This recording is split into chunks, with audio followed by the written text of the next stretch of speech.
Thank you, Mr. Chairman. My mom always told me that you can always find the good in any situation, so let me try to start off with that. DHS caught the problem, right? I think that's a good thing. When they were engaged, we found it. Wish it was a little bit sooner, but we caught the problem, so that's good. I also got a letter from the Chief Information Officer of OPM. I'm going to read a little bit. Dear Mr. Hurd, I'm writing to inform you that the U.S. Office of Personnel Management recently became aware of a cybersecurity incident affecting its system and data, and you may have been exposed.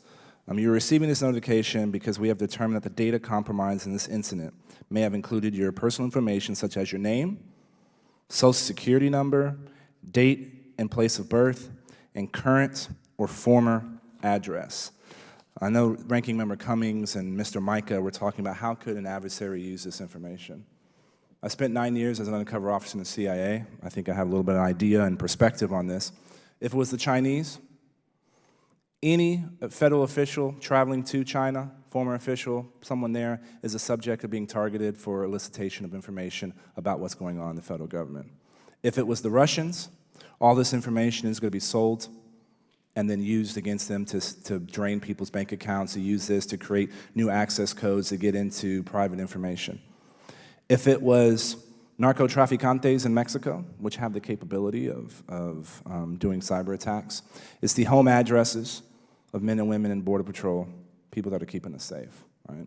So the threat is huge. The impact is fantastic. And one thing my dad always said was it never hurts to say you're sorry. And further in this letter it says, however, nothing in this letter should be construed as OPM or the U.S. government accepting liability for any of the matters covered by this letter or for any other purpose. Later it says, we regret this incident. I'm sorry actually goes a long way. Now, I agree with what my colleague from Virginia had said about this long committed attack by advanced persistent threats. And my issue is actually not with how we responded to the threat, because I think the immediate technical steps that were taken were good things, right? And I believe all the folks involved in the mitigation of the immediate threat were doing some things that I think can be used in other places. But what I have a problem with is everything before this.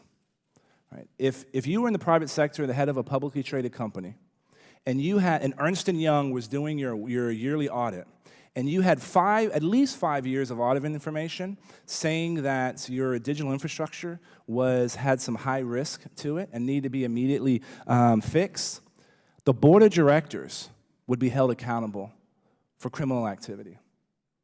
Right, multiple years. I did this for a living. I would penetrate the networks of companies and identify the problems that they had. And a lot of times, if there was a high-risk issue, we would call the customer immediately and say, this has to be fixed right now. And the company and the customer would do that immediately. And so then, we would issue our report saying, here was a high-risk report, but it was fixed. Because a company like Ernst & Young doing an audit would probably not even put this information into an audit report to go to the board because it's, guys, y'all got to fix it. So my problem is that these high-risk issues that were identified by the IG haven't been addressed. Key point.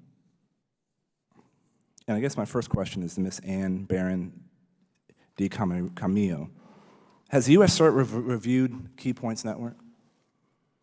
Yes, sir. We were on site last summer at Key Points Network in Loveland, Colorado, and we were there with our interagency partners and did an assessment of the network. We actually went there in an abundance of caution based off of the event that happened both at USIS and OPM.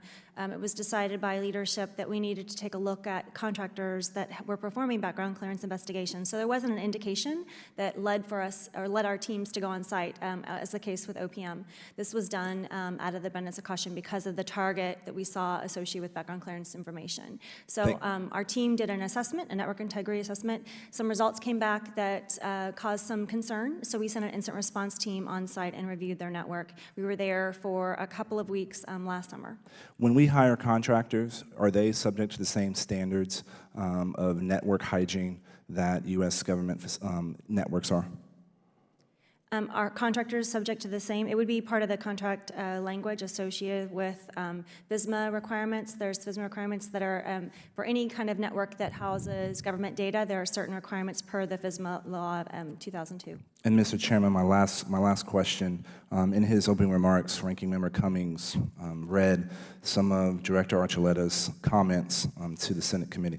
The adversary leveraged a compromised keypoint user credential to gain access to OPM's network. And then the written information that Keypoint submitted said, "We have seen no evidence of a connection between the incursion at Keypoint and the OPM breach that is the subject of this hearing."